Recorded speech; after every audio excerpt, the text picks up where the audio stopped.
LNP Lancaster Online Sports Roundtable. I'm reporter John Walk with colleagues Mike Gross and Jeff Reinhardt. On the show this week, we have Annville-Cleona cross-country coach Caitlin Heller. She is in her second season with the program, fifth season overall, and McCaskey girls soccer coach Christina Portelli. She is the fifth year, going into her fifth season there at McCaskey, and sixth year overall with the program. Coaches, welcome in. Happy afternoon to you. Thank you. Awesome. Well, Mike, I'll throw it to you for the first question. Okay, I have a specific cross-country question and then a specific soccer question. So let's start with cross-country. One of the things that I've heard from cross-country people is they're concerned with this truncated season and a lot of events, recovery, enough time for recovery for your athletes. How are you sort of planning on managing this unique season to get your kids really ready when it counts the most at the post, at the end of the year? Yeah, so my plan with them, so my girls and my boys team are kind of in different areas of their training this summer. So the girls have been a little bit more dedicated to running every day. So I think with them, yeah, which is typical for girls, but I think for them, it's going to be having the discussions with them after they're racing, because some of them love to race and some of them are totally okay not racing from time to time. So I think we just have to have that open conversation with how they're feeling and their bodies. And if we have, a Tuesday, Thursday big meet type situation, if they need that day to rest, or if they need that day to, do the meet as a workout, we will adjust and do that. So I'm not really too worried about the season in itself in the league meets. I think the boys team is going to use it almost to like race themselves into shape. So I think they will probably benefit from the racing multiple times a week. And I just have to just openly communicate with them. And we talk to them a lot. So if they aren't feeling it, they just have to tell me. Are my boys' numbers, I think I'll be able to rotate even like who I take to meets, because we can only take 12. So there may be some meets where if some of them don't want to race, then we can just swap in others, and it may just be a day-to-day thing. And Caitlin, from my understanding is the runners don't have to participate in like an X amount of regular season meets in order to then qualify for like the end of season league meet. Is that correct? That is correct. So when we get to leagues, it's just your top 7 runners. And so last year, what I did, because my boys always kind of flip-flop their positioning, is I just kept a spreadsheet of their times, averaged them, dropped their best, dropped their worst, averaged them. So I think I'll be in that same boat this year.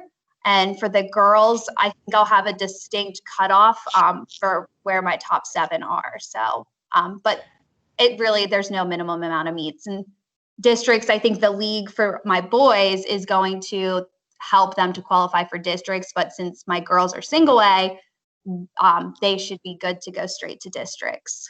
And Christina, what does the regular season look for girls soccer to this point? Are you guys trying to squeeze in like every single game within a truncated amount of time, or no? We actually just got the schedule a couple of days ago. They've redid our schedule. So it's changed from what it originally was. Our 18 games was changed. So right now we only have our section games. So everyone's only going to play the games in their section. So there's 6 teams in my section. So we only have 12 section games right now. We might be adding a couple in depending on the different schools that were cross section or even like cross league games. But for right now, I think we're focusing just on the section. Christina. Yes. September 8th is a gigantic date for you, your team, your kids, your school district. What happens September 8th? Let the people know what's going to happen that night and what you're hoping for. Yes. So our school board decided that on September 8th, they're going to decide if we will be able to compete this season.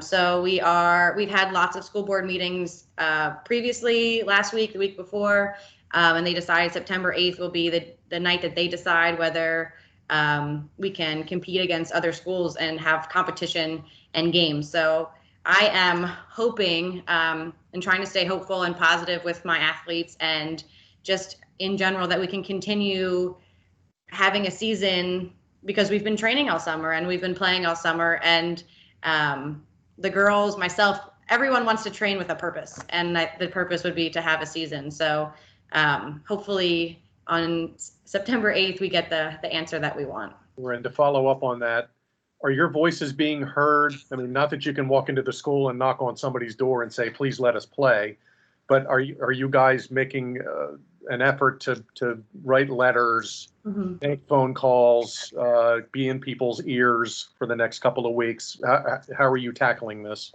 Yeah, definitely. There's been a lot of athletes, mine and just across the board in all fall sports, and coaches that have written letters to the school board, superintendent, have spoken at school board meetings, have been up at the podium vouching for our fall season and the positives and the great things that come out from sports and things like that. So yes, we're definitely vouching for ourselves and hoping that we can play. Okay. So go ahead, Mike. Sorry. Okay. Caitlin, I just was thinking about this pretty big contrast between these two high schools, Annville-Cleona and McCaskey. And I know that the last time I live in Leaven County, and the last time I saw COVID statistics, it was a big disparity between the more densely populated urban areas, and Annville there's virtually nothing. So do you feel like this is kind of minimal for you? Not that you don't take it seriously, of course, but have you really not heard much of an issue about this from parents, from kids? What's your sense of it? So at Annville, I will say that we are, and I was just talking to our trainer about this the other day, we are kind of in a bubble because we have not had a lot of cases, and I think like we're taking all the precautions and, we're doing what we need to do for practice and socially distancing and all of that. But I think when we start having the competitions and we start traveling to different schools, that's when we have to make sure that we are really, sanitizing and taking the precautions that we can, because that is going to take us out of our bubble. And same with when we post things, it's going to bring things into our bubble. So right now, when it's just us, I will say that we are very lucky since we have such a small population, that when we do start competitions, I think for every sport, it's something that we've been talking about and thinking about, that it kind of is going to pop the bubble. So here's what I'm wondering, because we're still, this is the next shoe to drop as far as when sports start. Maybe this is a question that you guys don't really have an answer to just yet. So let's say an Annville-Cleona cross-country runner or McCaskey girls soccer player goes out sick, gets tested, comes back positive. What then happens to your program? Do you shut it down for 2 weeks? I guess it depends on if they've been at practice within the time that they think that they were exposed. Because part of our pre-screenings is like, have you tested positive? And before every girl comes to a practice, they have to say like, did you test positive in the last 2 weeks? Have you been exposed to anyone that tested positive in the last 2 weeks? And if they answer yes on that pre-screening, they can't come to practice that day, and they have to be out for 2 more weeks. So because of that pre-screening, hopefully we can eliminate that they don't expose the rest of the team. Obviously that's always, and shut the program down or the team down. Obviously that's always a potential case in this world right now, but hopefully those pre-screenings help to eliminate that. Yeah, I agree with the pre-screenings that we've been doing would, I think, help to eliminate that. I think when competitions start though, and you're on the bus and, every day it could be different. I think the plan is that you do have to suspend, at least with my district, and it's maybe for everyone, you do have to suspend the team for 14 days. But I brought up the question the other day that my number one runner, she plays field hockey.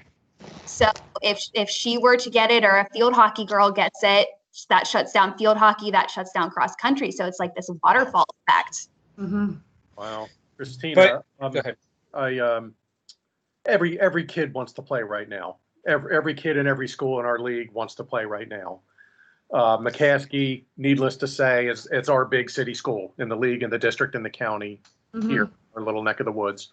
So, Christina, why do McCaskey kids, now more than ever, after being cooped up since March, why do McCaskey kids need sports? Wow, that is the question. I think, gosh, sports just do so much for everyone, for any kid. I mean, McCaskey especially, but I could speak for probably everyone across the board that's saying as much as what sports do to people, physically, mentally, emotionally, socially. I mean, I could go on and on about the positives of sports and what they can teach you on and off the field and things like that. And especially now during this weird quarantine COVID time. And McCaskey right now is doing virtual learning. So the kids are on the screens all day, every day. So to have the benefit of sports would just like push that forward even more, I think, and like to help them be more encouraged to do even virtual learning, because now they can have academic eligibility to do their virtual instruction and then come to sports in the afternoon. So I think there's so many positives to having a sports program, and it's very necessary during this time. Must be a maddening 2 or 3 weeks for everybody in your athletic department. Yes. Yes, very. How are you for both coaches? How are you then going into the season, knowing what we just talked about? How are you kind of communicating that message to your players, to your runners, as far as, I don't know, is it one day at a time, one meet at a time, one game at a time? Caitlin, go ahead. So my biggest message to my kids so far has been, control what you can control. And if we get to start our season, you want to come in with your training. You want to take each day, do your run, do your stretches, and just learn to adapt from it. So right now we are just day to day, do what you need to do that day and hope for the best the next day. Christina. Yeah, mine's very similar. It's like we're full swing, we're full on until we hear otherwise. And it's definitely been frustrating for everyone because there's also so many governing bodies that have been giving direction. So different dates and changes have been happening every weekday, whether it's NHFS or PIAA or our own current leagues or the governor. There's just been so many different directions. So I think it's just telling them whatever phase we're in of sports or whatever, we're giving 100% until we're told that we can't. And we're not going to try to speculate, but we're going to try to stay hopeful.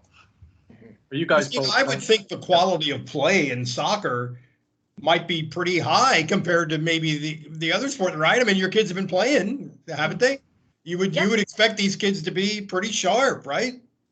Yeah. Well, we've been playing. So we've been competing and doing contact sports since the end of July. So we've been playing.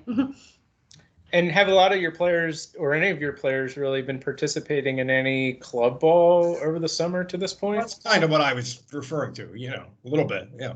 Yeah, I do have a couple players that have been doing different trainings or different camps and different things like that. Yeah. And on that note, I wanted to bring this up too, because that's another part that I think school administrators and school board members need to hear, that, hey, if you shut fall sports down, there's these other outlets for kids to go play, possibly club where they're playing against teams from out of state, I don't know, New York, Delaware, etc. But also, and especially in School District of Lancaster, and even the football coach, Sam London, when I spoke with him a week or two ago, was saying, these kids in our district, there's some parents who will be able to afford that, and there's other parents who won't. So, Christina, I don't know if you could kind of speak to a little bit on that. Yeah, definitely. It is definitely one of my concerns for right now. I mean, we have, speaking for McCaskey, a lot of our elite athletes already leave to go play at more elite sports schools potentially. And I think this time warrants that could possibly happen more, especially if we cancel sports. And especially the kids that do have the opportunity to do that. And then the kids that don't have the opportunity to do that kind of get the short end of the stick. And then they don't have a sports program. And the program that I've been and other coaches have been building will kind of not reap the benefits of that, I guess. Oh, wow. For both. And Caitlin, go ahead, Jeff. Okay, sorry. For both of you guys, how a dorky question, and I've talked to a lot of kids this summer, but how proud are you of your athletes? I mean, these are kids. They're 16, 17-year-old kids in a pandemic. We can all kind of handle it as adults, but with teenagers right now, are you impressed with how your kids are handling all of this, quite frankly? Caitlin. Yeah, I will say I am amazed at them because I think they have handled some of this better than I have. I've told them it's okay to be sad sometimes with not knowing things are going on. And the day the governor made his recommendation, I told them that day I sat in my bed in the dark for an hour and ate cookie dough. Like, I was sad. So I think they are doing an amazing job because most of them have been training and have been in contact. And I've really seen, it's amazing how all their little leadership skills have kind of come out in different ways in like all of them. Like, some of them that are more quiet leaders have reached out and they're like, I have a t-shirt designed for this year's t-shirt. Like, they've all found outlets to kind of go in different directions and really deal with this. And it's amazing. So I'm very proud of them. Nice. Same thing, Christina. Yeah, I'll agree. I know we say, like, as a teacher, like we say all the time, like, kids are resilient, and like this really shows that during this time with everything that we've been doing. Every new requirement that I ask of them, they like follow through with it, or different guidelines, or wearing a mask, or sanitizing, or just different, or social distancing at different times, and like different levels of phases that we've been in. And it's really awesome to see how the kids have stepped up during this time to support our programs and support themselves and be better individuals on and off the field. And really, I've been really proud to see them like advocate for our programs and stuff like that. So that's really cool. That's great. Glad to hear that. Mike, any last words? Peace. All right. Well, hey guys, I appreciate you both coming on here. We wish you the best of luck, and hopefully we'll run into both of you on a field or a cross country place out there soon. And keep your heads up, keep trucking, and do the best that you can. And we'll try to do the same here. Thanks again. Appreciate it. Great. Awesome. Thank you. You.